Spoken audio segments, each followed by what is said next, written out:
Narcotic Wasteland. Got new music going on. Is album number 3 coming out soon? Is it in the works? Yeah, we had been postponing it for quite a few years now just because of, well, the first reason was, the COVID thing that happened was kind of like crazy Twilight Zone episode. And then I went through a few personnel changes. And on top of that, also getting a lot of good offers to go and play live. So we just been kind of hitting the road as much as we can since 2021. Late 2021 is when things kind of started to ramp back up, and then full force since 22, really touring when we can and doing what we can, and released 5 singles since then. All been pretty well received, pretty happy with all that. But yeah, this we just got done with our tour with Belphegor, Incantation, and Hate.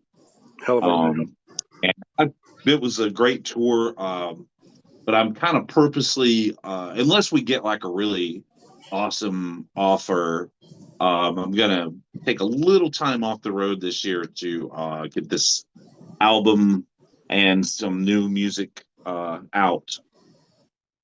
And so yeah, that's kind of the plan for this year. Sweet. Now, your first album came out in 2014, right? You were still with Nile at the time, and it was meant as a side project. So, what led to the creation of Narcotic Wasteland? It was just something that I was kind of working on for fun on the side, like when I would be home off the road and we wouldn't, Nile wasn't really necessarily working on an album or anything like that. We're just kind of between tours. I continued to write and I continued to work, and I had a guitar at the time that I was very fond of, and one of the things that I was very fond of about this particular guitar is, first off, it was a Dean guitar that I had. I loved it so much that I was like, I don't want to modify the tuning on this. I want to keep it like a half step down from standard. And I started writing stuff, in that tuning, and I just fell in love with it all over again. And that's what kind of started spawning like the first 2 or 3 songs. And then I experimented with a half step below that. So I just started writing songs in a more like normal tuning, I guess, if you will. And I was loving it. And after about song number 5 had gotten put together, I was like, well, I'd like to maybe put together a band and maybe try to do some shows, even though obviously Nile at the time was going to be of course, my first love and my main focus. It's cool to branch out and do some stuff. It really was closer to the things that I was doing previous to Nile. It was a little more on the thrashy side, a little more me in a way. And it just kind of progressed from there. And then before you know it, we had 9 songs or something, and my good buddy Ed, he contributed a really awesome song to that record, and then as far as tracking that first record, I mean, we did it we did the whole album in like a week. Yeah, that was the beginning. And then after I did leave Nile, I was like, well, I'm not a guy that likes to do multiple side projects and all this stuff. So I decided to just sort of retire to Narcotic Wasteland. And this is going to be pretty much my main focus until, I'm too old to play, I guess. Was there, I vaguely remember the announcement back then. But what kind of led to the end with Nile? It was just time. And, in retrospect, I've been asked the question a lot, and I've had a lot of time to think about the question, why? and it was just time for me to do some different things. And I love those guys. I'm glad the band is still going strong. I'm glad they're still putting out killer records. But it just started to become not for me. Right. I mean, sometimes that's all it is. It doesn't have to be some big bad thing. No, man. Have you been able to see them live since? Yeah, actually, I saw them last year around this time, I think, at in Milwaukee at the Rave. They were on tour with 6 Feet Under. Oh, Yeah, it was pretty good. Kind of weird. Kind of, sort of. I mean, not really. It was pretty good. So you said that before Nile, you were doing some thrashier things and all that. What? I mean, I guess you would call it that. I definitely was in some, I would call what would probably be called today a technical death metal projects. There were a few of those before, but just being the age that I am and the era that I came from, it just felt like down-tuned, broken down thrash to me. Yeah. So the difference was, I fell in love with the more normal tuning and actually being able to hear the notes on the guitar for a change. When did you start doing vocals? I started doing vocals not too long after I started playing guitar, actually. Just for fun at first, just because I was singing along with stuff while I was, figuring out the first year or so that I played guitar. I still wanted to kind of be a drummer, actually, and I was mostly concentrating on rhythm guitar, and I like to sing along with stuff, so I was singing along. Of course, back then when I got started singing, it was a little bit different climate. Right. My high school band actually we did a few covers, and one of the covers that we used to do was Battle Angels from Sanctuary. To give you an idea, I used to be able to hit a high F sharp. So back when I got started, singing along with Metal Church and Priest, and of course later on, like Metallica, Megadeth. Megadeth was kind of tricky to sing and play at the same time. I remember that. Right. And Slayer felt pretty comfortable. Sanctuary, believe it or not, at least for the one song, felt pretty comfortable. But yeah, I came from the era of like the Yeah. that was the kind of metal I was into at the time. And of course, as the guitar playing got more complicated and it started to hold more of the role of the actual melody of the song, it was like, well, what am I going to do now? I guess I'll just scream at people. And bands like Sabbath come to mind, Coroner, Sodom. Those bands were, and then of course, later on I've discovered like Sepultura, and then thus my descent into the depths and depravities of death metal.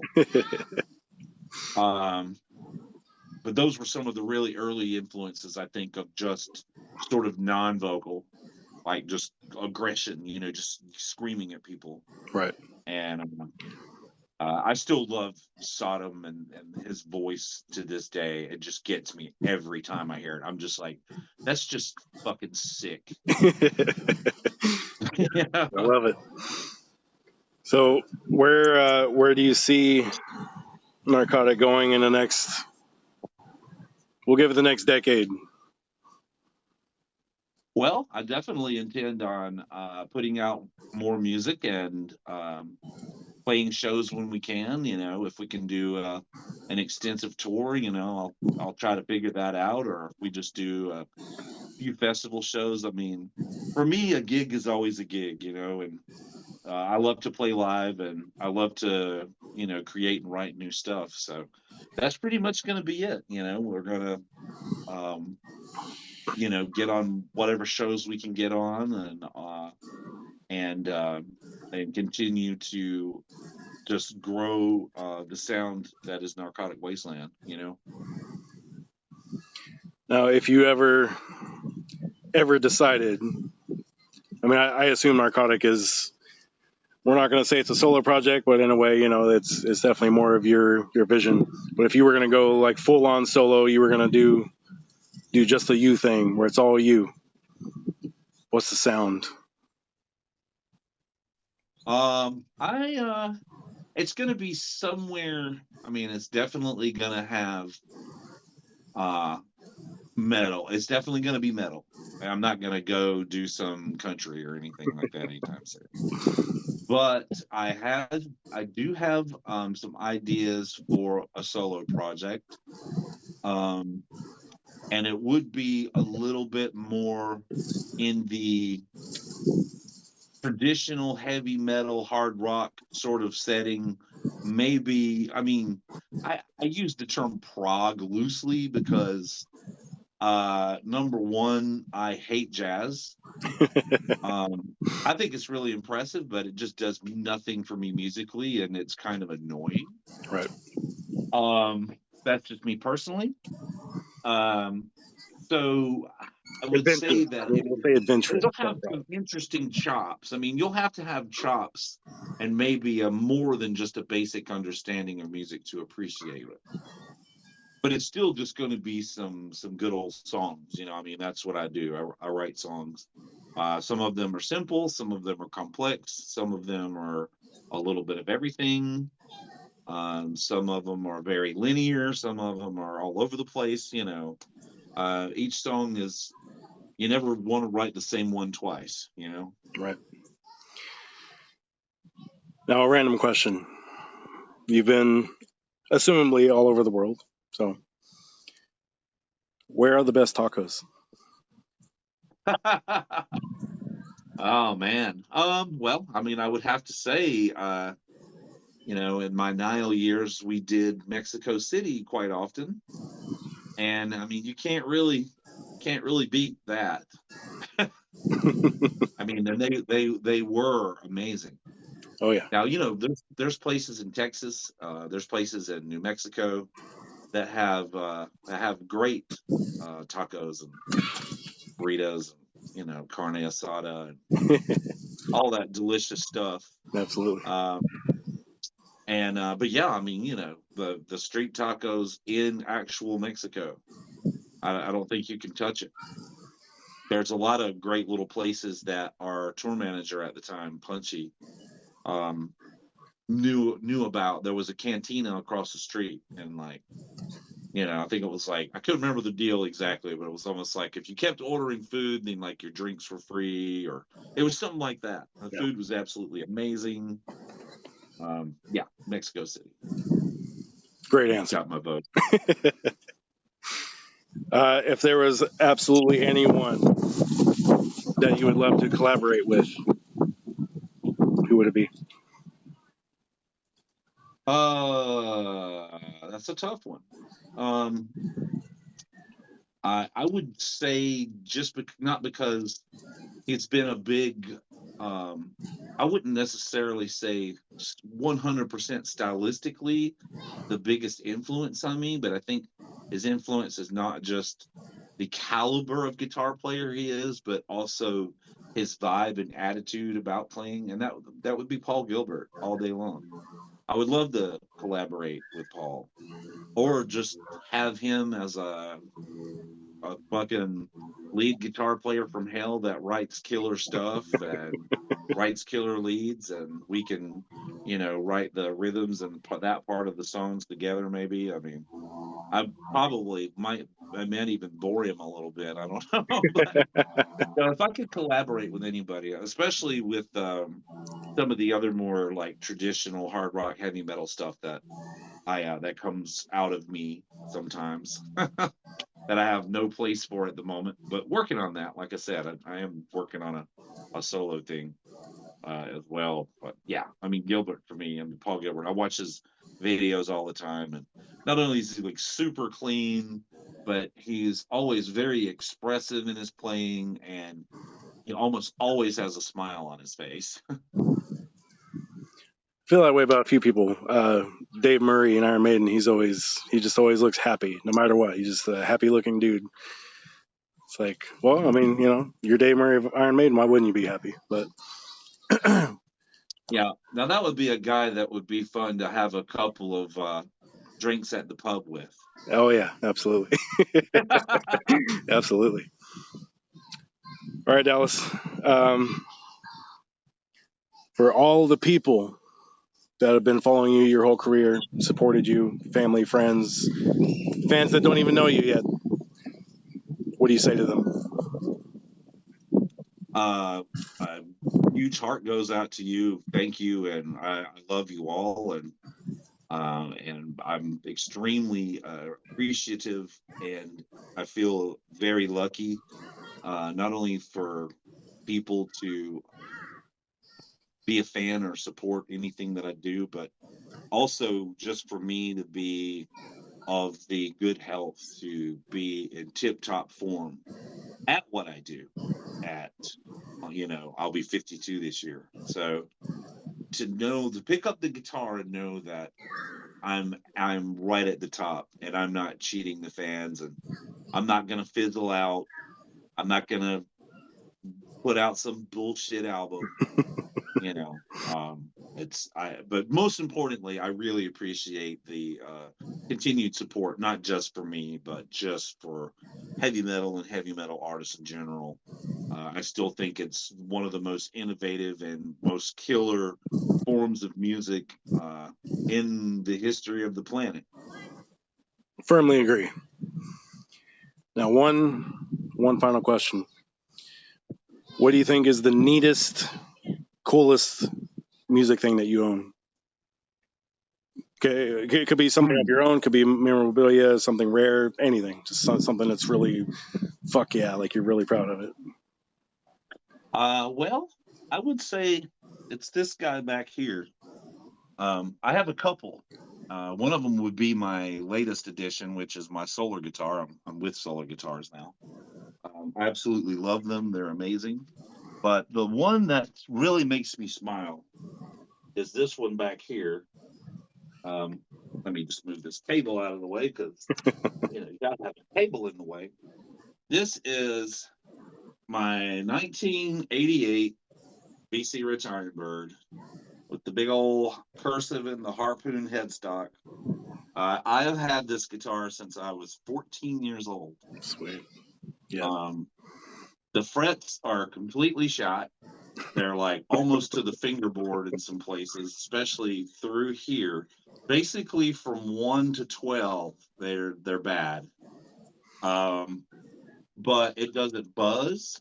It stays in tune. And here in my little studio, it sometimes is my go-to for certain things because this thing's just got a growl to it it's just unmatched. And it's when I'm having difficulty with a part, I always go back to this guitar because I've been playing it for so long. It's just very, very comfortable. It has a very slim neck profile compared to any of the other guitars. I have another one just like it, except in a different color. It's slightly thicker neck profile. So this one is just, I don't know if I would ever find one that has a neck quite like this one. Mm-hmm. But yeah, the fact that this thing is in really good shape for being that I got it new and out of the store in 1988. All the points, I mean, they're pretty good shape. Usually these things are like broken off or ravaged by now. And I'm really proud that I still have this thing around and that it's still going. I replaced the pickups in it about 4 years ago, and it's just an incredible guitar. Quite literally just an extension of you at this point. Yeah, totally, man. That's one of the reasons why I like this guy right here, which is my latest one, my Solar, which I just absolutely love. This thing has got every ingredient of a guitar that I like. I played a flying V for years, and I played V bodies for years. Yeah. I love V's, I love star bodies, and I love Ironbirds. And this has got it all. It's like a V, but it's like a star body, and it's perfectly balanced when you're standing. It's comfortable to sit with. The neck profile is amazing. I mean, out of all these years, I finally got something that holds the stick to that old shitty Ironbird. And it's this thing right here, man. This is a great guitar. It's probably got about getting close to maybe 400 shows on it now, too. Oh, And yeah. I haven't had to adjust or do a single damn thing to it. I strung it up, checked the intonation on it, and it was still spot on. So, hell yeah, solar guitars rule. Oh, yeah. Yeah. Well, Dallas, I want to thank you, and I appreciate your time. It's nice to finally chat with you. I've been trying to loosely do this for about a month now. There's been a lot going on. What started, I got the invite to do the media, and I think it was in Anaheim. And unfortunately, I'm not on the West Coast anymore, so I was like, can't do that. I would love to, but I would love to chat if that's possible. And he's like, yeah, Dallas be available to chat. And I was like, that'll work. That's something. So, again, I appreciate your time, and I hope to be able to catch you on the road somewhere, probably here in Kansas City or Wichita or St. Louis or something like that. That's cool. We have definitely been known to play Wichita a time or two. Got a couple of buddies out there in some bands, and yeah, we'll definitely. I'll definitely keep you posted, man. Just stay in touch and check out. And I'm sure you'll be talking with John that here and there. Oh yeah. So, yeah, I like yeah, John. man. I'm sure I can get you on the list or something like that if we're in the area. So hit me up. Absolutely, dude. I appreciate it, man. Cool, man. Have a good night. Take care. You too.